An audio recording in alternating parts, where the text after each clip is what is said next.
Lord bless you and keep you. I'm Demetrius Liggins, the proud superintendent of Greenville GISD, and I want to thank each and every one of you for being here today. Hopefully you will learn something new and be able to go back and share all the great things and the many amazing things our teachers and staff and students are doing to make our district what it is today. So I wanted to just take some time to share some facts, have an opportunity for everyone just to learn about our story, where we've been, where we're going, and just hear about the amazing things that are happening in our district. We'll start out by talking about some initiatives that we've implemented this school year that we're really excited about. One of which is the Forever Aligned initiative. The Forever Aligned is our partnership with the Texas A&M University of Commerce. It's an opportunity that gives 100% of our students a pathway to attend Texas A&M University of Commerce.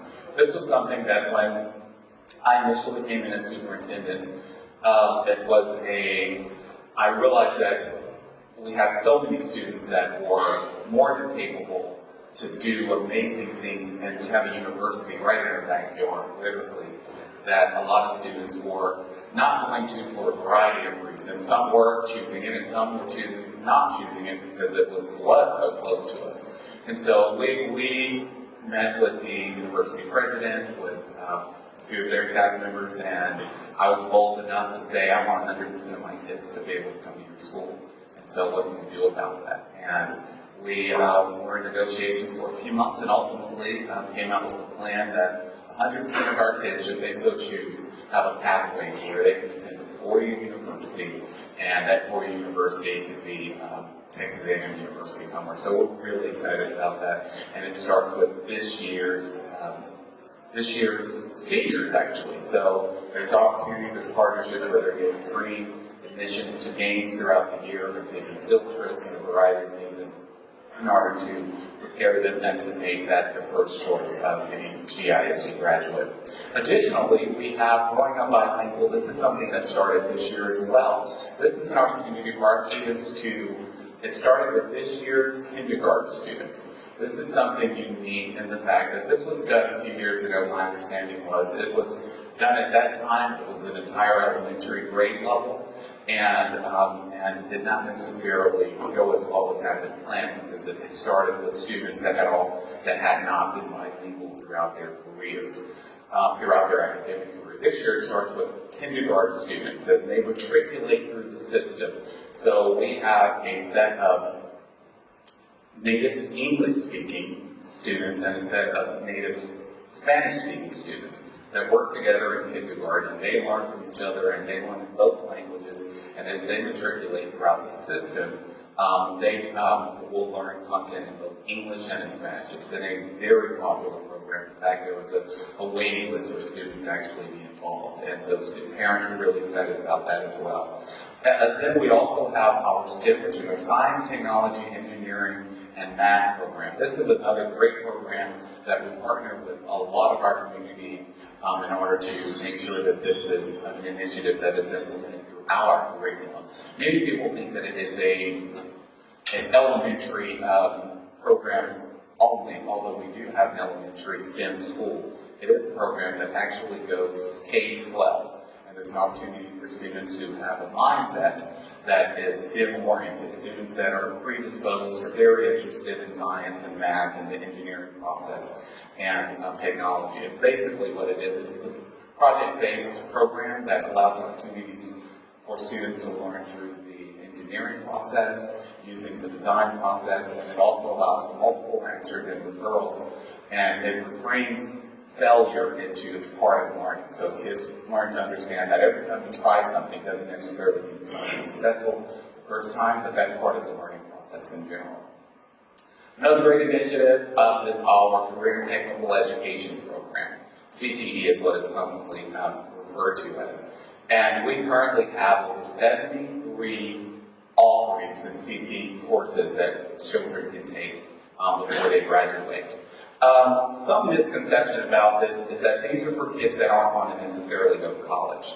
and that cannot be further from the truth. This is actually, it is a program for kids that may choose that college is not their career path.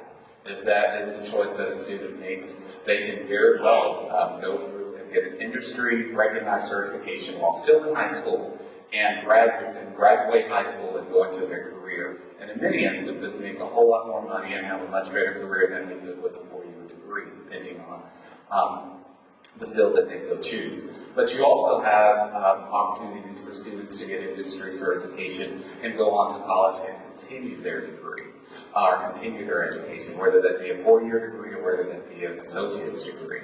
And it really gives an opportunity to do things in college that they necessarily wouldn't be able to do otherwise. I don't know about you guys, but while I was in college, I had a part-time job flipping burgers, and that was the way I made ends meet. I worked about 3 or 4 days a week and took home enough to try to eat a few burgers throughout the week. But we have certain kids that graduate and have industry certifications, such as health science, where they are pharmacy techs, for example. And those students go to college and they can work on the weekend, Saturday, and possibly and make a whole lot more money than I did by filling people's prescriptions and things of that sort that they actually earned while still in high school. So that's another great program that we're excited about. And this year also we started Early College High School. This was a grant we wrote through the Texas Education Agency. And this is a program where students actually will take dual credit courses, meaning that they take courses through Parish Junior College as well as their Parish Junior College courses, as well as their courses through Greenville High School or New Horizons High School actually they transfer over into a 4-year degree, or they transfer into their associate's degree. This is in addition to the hundreds of students that we have already just taking dual credit courses. Students have an opportunity to earn up to 24 courses regardless of whether they're in early college, high school or not.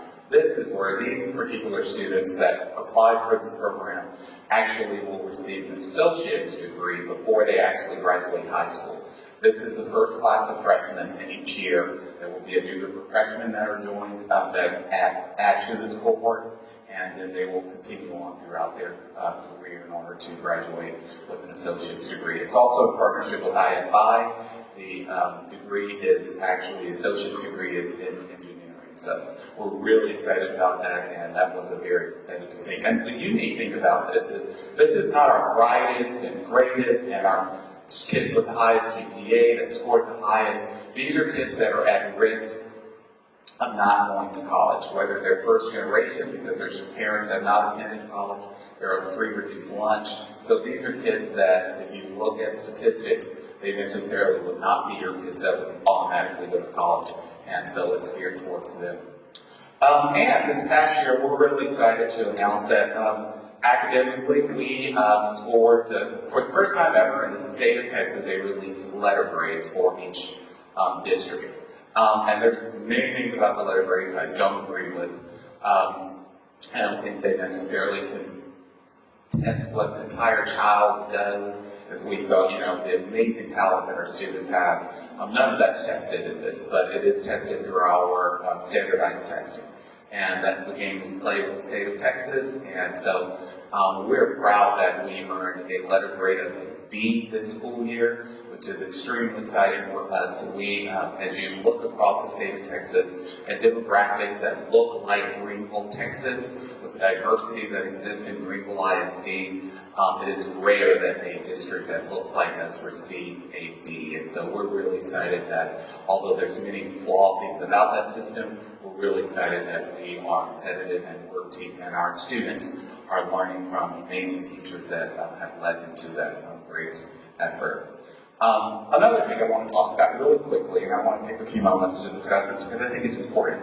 We've had a tough financial year the past year, and I've heard several rumors, I've heard several things that I could kind of chase and say, well, I can see where that came from, or I can see where that may have started. And then there's sure things that I've heard that are just completely false, and I have no idea where they started. So I wanted to take a few moments and just go through a timeline of our financial situation and from then to present. And so starting in December, through December of 2016 through March of 2017, the then superintendent and then chief financial officer, CFO, resigned their positions during that time period. There was a business manager, which is the second in charge in the business office in the school district, that was promoted to the CFO position during that time period. In April of 2017, I came on as the superintendent in Greenville. In May of 2017, that CFO that had been promoted from that position left the district, and we hired an interim CFO. When I hired the interim CFO, it was intentional to find someone that had been a retired CFO, someone that had been involved in school business before, that would be a temporary spot while I searched for a permanent CFO and someone that would be committed to Greenville for the long term. Not a position you want to jump into and do very quickly, and so the interim CFO was a very logical decision to make. In June of 2017, we discovered that each month, overspending had been occurring. So basically, as you know, our budget year for that time was September through August. So in June, which is towards the end of the school year, we realized that each month we had been overspending funding each and every month. And we couldn't quite necessarily figure out where the overspending was going, although we knew more money was being spent each month than actually that was budgeted. And so the way the school system works is, if you do not pass a budget, if the board does not pass a budget before the next school year, you can't continue to spend any money. So we found ourselves in a position to where we knew that we were overspending each and every month. We couldn't find out where the overspending was happening, but we had to pass a budget in order to continue school. We had kids already in August, already in classes, ready to go. And so what we decided to do was to pass a budget to roll over essentially the budget that had been overspent, knowing that we'd have to do something later once we figured out where the overspending was in order to make sure that we had a budget that was accurate at that time. So pass the budget, continue to have school as necessary, and then in September, after the budget was passed, we hired TASMA, which is the Texas Association of School Business Officials, to come in and do an audit. That audit was to really look at procedures and protocols and things that were in place for us to figure out exactly what is not in place that needs to be in place. What does administration need to do in order to make sure that we never find ourselves in that position again to where we can't figure out where spending is going, as well as to just see what procedures need to be in place in order to make sure that we're running a very tight system and being very fiscally responsible and steward of public's money. The task force report came out. They gave us some great suggestions. They really dug in and looked at some procedural things and best practices. I'm happy to say that 100% of those things have been implemented today, and we released it publicly at the time, and I do believe it's still on our website actually. In October of 2017, we successfully hired our current chief financial officer, who's currently still employed here, and she replaced the interim CFO. We were then able to find out, continuing the work of the previous CFO, interim CFO, we determined exactly where the overspending actually had taken place. And there was three major things that we found. One was that in 2016, there had been a 3% raise given to staff. Although staff were receiving those raises each and every month, they had not actually been put into the budget. So every single month when we were seeing extra spending happening, that was because people were actually receiving the raises, however it had not been put in. Secondly, there was a grant. There was a Texas Literacy Initiative grant, that a multi-million-dollar grant that had been, this district had applied for 5 years previously, had been awarded that grant, and that grant, although it had expired that year, the individuals that were still being paid for out of that grant, which were 11 administrators' positions, as well as the grant itself, the programs, the literacy programs, and all of that was still continuing to be paid out of the general budget, although it had not been budgeted either, or had not been put into the numbers. And finally, That was also the year that the 2014 bond had been completed. And so we had buildings with thousands and thousands of extra square footage. We had new technologies in the building, we had new safety procedures, and we had a variety of different things that the bond had purchased that were absolutely necessary. However, the budget had not taken into consideration those items as well. So, as you know, it takes more money to heat and cool thousands and thousands of extra square footage. We had licensures for technology that was necessary in order to continue having those items, as well as there were other items that were part of the grant that continues ongoing funding. So those things had not been included. So it was determined at that point that's exactly why we had our budget had been overspent. So in November, we went back to the board and said, aha, we know where everything came from, we know where the overspending was, here's our new budget that includes every single thing that actually should have been included last year's budget in addition to this year's budget. What often I will see people compare is the 2017 budget to that August budget from the same year and say, well, look at all the things that were added, look at all the extras. Well, yeah, there is a lot of extra in there because it was never included in the previous year's budget, nor in that budget. Therefore, once we had figured it out, we went back and put it in the budget as appropriately as we should.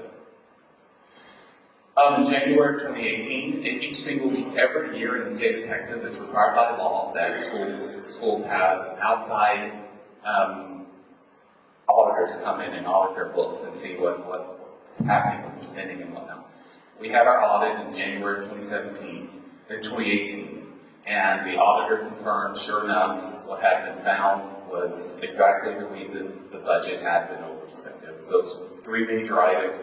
That's the reason it had occurred, and so they confirmed that. And so we're very pleased that we had taken and found the exact reason for things that had been overspent. However, in February, the board called for a forensic audit. What a forensic audit is, a forensic audit looks at any and everything within the organization. I liken it very much to having a magnifying glass that zooms in and out on different parts of the organization. It can look at personnel, it can look at your finances, it can look at procedures, it can look at a variety of things.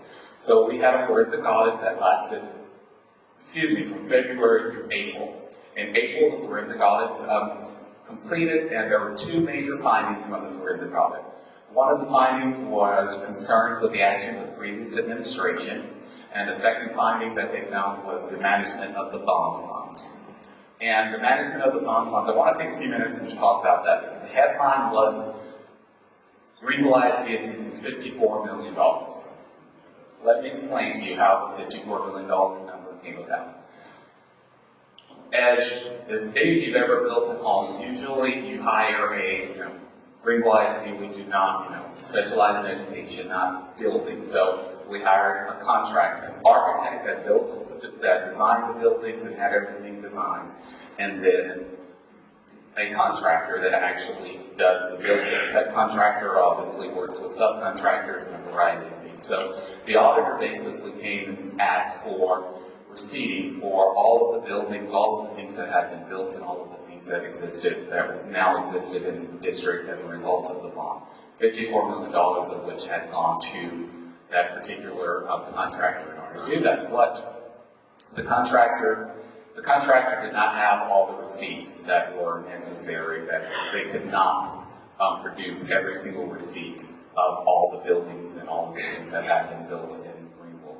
And so therefore, it was stated that the $54 million that had been given to the contractor was missing. However, what we do know, and I'm not sure what the AG, that investigation is still going on, but what we do know is that we do have buildings in place. We do know, we have a new CTE building at the high school. We have wings added onto all of our elementary schools. We have a new Bowie Elementary. So we know that there were, that those things cost money, and those things did actually were paid for. In fact, we had the architect come in and say, yeah, I don't have a dog in this fight, but I can tell you the buildings that we designed are built to this capacity that we said that they should be into the actual specificity that we said they should have. And so therefore they disputed it. But that is currently with the AG. I liken it again to if you built a home and you know, $250,000 home, and you said, and someone came to you and said, you know, we need your receipts for all of your lumber, all of your sinks, your doors, and you said, well, my contractor has them, and your contractor said, well, I don't have all of your receipts, I have some, and so they said, well, you're missing $250,000. Well, of course, you know you have a home, you know you're living in it, you know it's built well, and so I'm actually, that investigation is still ongoing with the AG, but that is something that I did want to take an opportunity to dispute, that $54 million is missing. In August of that same year, the school board, we presented the school board with a balanced budget, which they adopted. And if any of you were in this community during the time, you will remember we actually made some tough decisions in order to get to a balanced budget. Mind you, we had a multi-billion-dollar deficit from 2016 that we had to carry over to 2017, and we ended up with a balanced budget for the 2018-2019 school year, which caused us to have to make some tough decisions. We had to lay off people from their jobs, we had to close schools, we had to get rid of different programs in order to make sure we had a balanced budget, which was a priority for the board and a priority, therefore, for administration, because we wanted to make sure that we stopped the financial situation that we were in once and for all, to make sure that we move forward on a positive leg. And so, often out here, people say, well, why did you put raises into the budget for this year? Just automatically, why did you do that? The reason being, we were making up for 2 years of multi-million-dollar deficits. We squeezed that turnip and got as much juice out of it as we could to get a balanced budget. There was just nothing left to do it. It wasn't that we don't care about any raises, we didn't care about the teachers or the staff.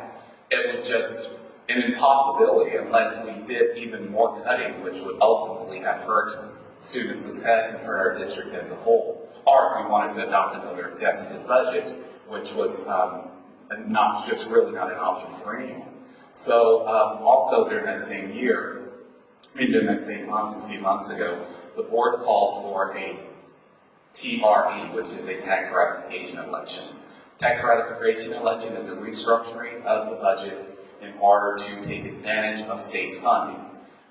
Because we had squeezed that turnip as tight as we could, the TRE, the board thought the TRE was the best option in order for us to take advantage of state funding and in order to be able to fund raises at that time.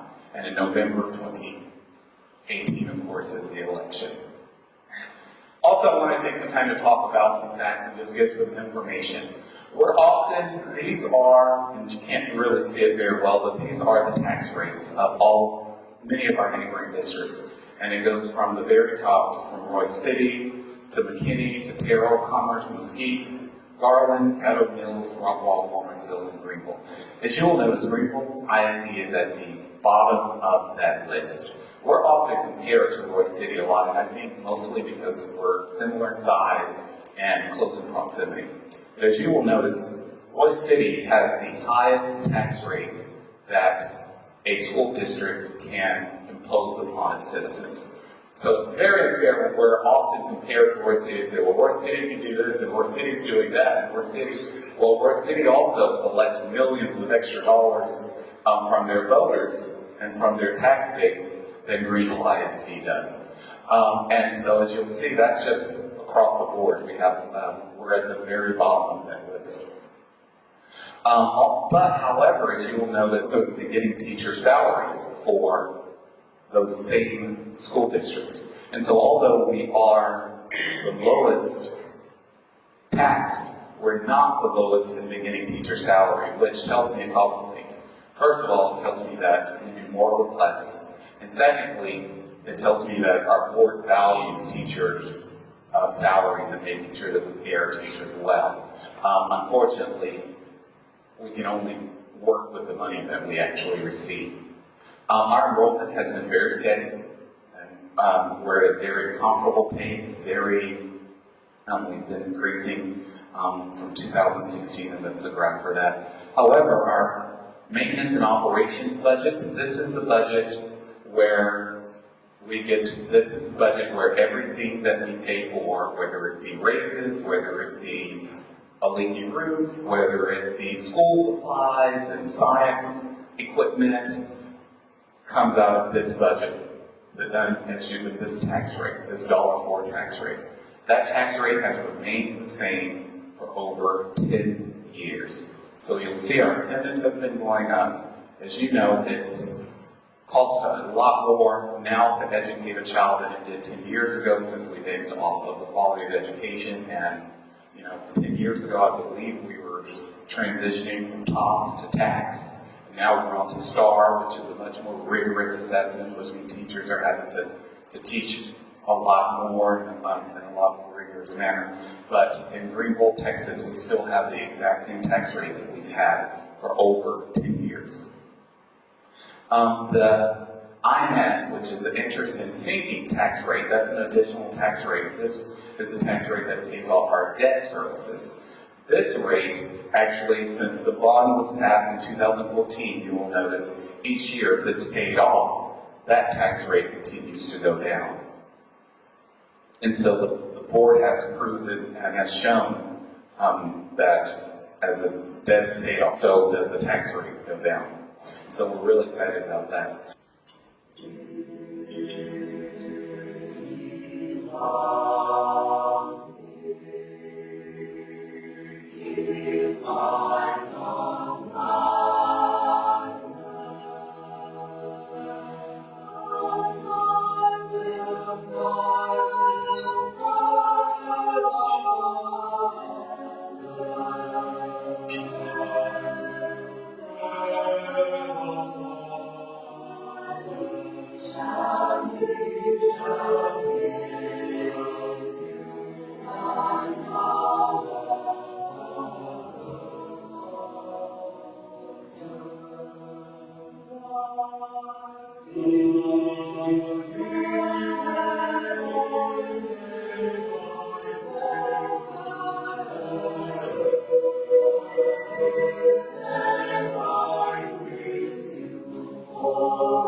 This year, our theme is I am GISD. And our goal this year is just to rebuild pride in what we're doing, to rebuild the sense of community, to rebuild just the greatness that we are as a school district. And so we adopted the mantra, #IamGISD. And I would like to show you a video of our kids, our teachers, our staff, and to show you what that's all about.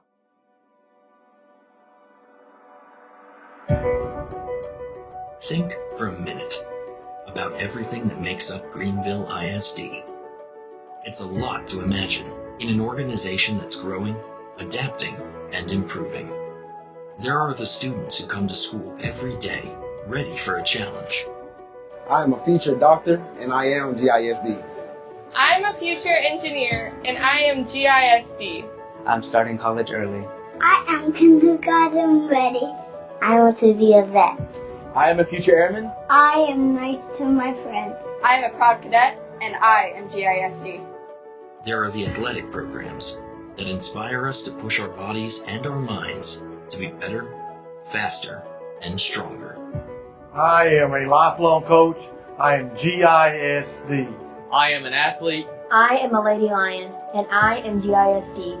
There are the artistic classes that spark creativity and imagination. I am a future rock star. I am an artist, and I am GISD. There are the staff members who make everything run smoothly, safely, and on time. I love driving a bus. I keep kids safe. I'm shaping the future. I get kids to school on time. I provide nutritious meals. I am where the rubber meets the road, and I am GISD. And of course, there are the talented and dedicated teachers who pour their hearts and souls into the classroom. I am a teacher, and I am GISD. I am a 6th grade counselor, and I am GISD. Yo soy una maestra de español. I love to sing and dance in the hallways. Proud graduate of Greenville and Texas A&M Commerce. I love to take my students on incredible journeys. I'm going to be a mom for the first time in September. I love helping others. I am persistent, and I am GISD. You're talking to a homegrown Greenville girl in Fighting Texas Aggie class of 2005. This is my heart. I am GISD. But when we imagine Greenville ISD, maybe, just maybe, we should think bigger. I am a family medicine physician, and I am GISD. I am a musician. I am a dancer. I am the mom of triplets, a program manager at L3, and I am GISD. The truth of the matter is, Greenville ISD is about a lot more than what happens inside the walls of our schools and offices. I am a naval intelligence officer, and I am GISD. I am a funeral director. I am a comedian. What we do reverberates through the world in a way that no other field can match. I am a community mentor. I am a parent. I love my kids, and I am GISD.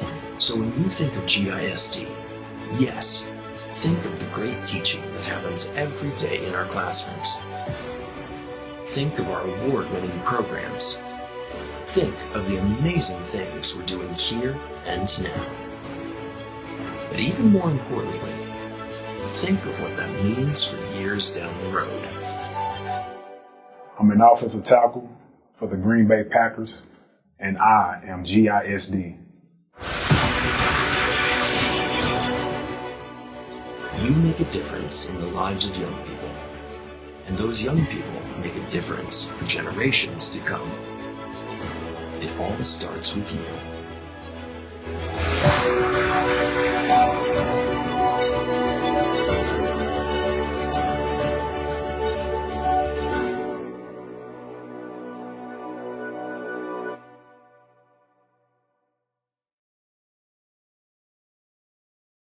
But in closing, I would just simply like to say that go out and share the great things that our school district are doing. There's enough negativity and misconceptions out there, and a lot of people that are not sharing all the amazing things our teachers and staff are doing each and every day. And so it's incumbent upon us to make sure that we take the time to share that. I will tell you, and I shared this with a group of community members earlier, and a couple of weeks ago, and I talked about my vision for Greenville ISD. And I've always adopted the mantra that, if people don't laugh at your dreams, they're probably not big enough. And Greenville is on the cusp of greatness, is on the cusp of coming into something much bigger than anything we've ever experienced. And I liken us, and I would very much like for our school district to be very much like, and I hate to call it another district's name, but very much like Frisco ISD. People move to Frisco ISD, or to Frisco because of Frisco ISD. They will travel and commute an hour and a half to work so that their kids can attend Frisco ISD. There's no reason Greenville ISD cannot be that same destination district. And I will tell you, we're putting things into place that will make absolutely sure that we continue to grow academically. We continue to offer things to students that they cannot get anywhere else. And we continue to make sure that the best educational experience you can have right here in our town of Greenville and not have to go anywhere else in order to get that.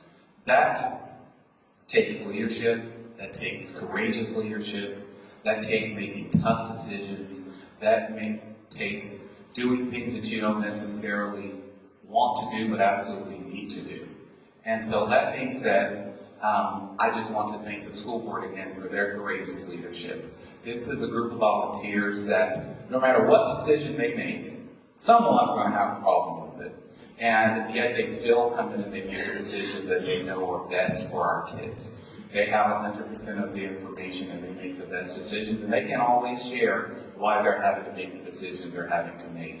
But I can assure they make the decision that's what's best for kids and what's best for the long term in our district, and to make sure that we are getting to the point to where we want to be. And again, thank you so much for your support of our kids, of our teachers, of our schools.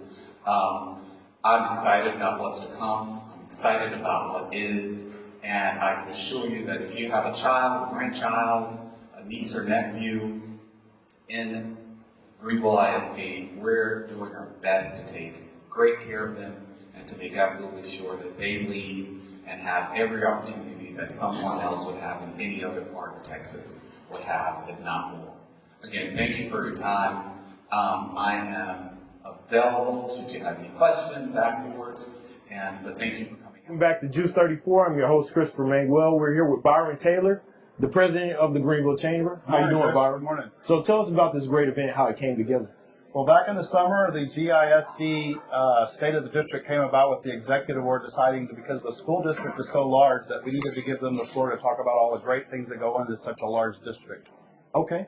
So it was a great turnout today, and then also there was a lot of chamber members, but those who are not, how do they become chamber members and be a part of that family? To become a chamber member, all you need to do is get in touch with Keith Burns at the Greenville Chamber of Commerce office, or you can also sign up online at greenvillechamber.com. So very last question, Byron. What are some of the upcoming events for the chamber? We're going to Cuba in May of 2019. We're going to do a chamber travel trip. We're going to head from Fort Lauderdale, Florida to Cuba, and we'd like for you to sign up with that through Travel Dreams with Shannon Ruth. Byron, I appreciate your time. All right. Thank you so much.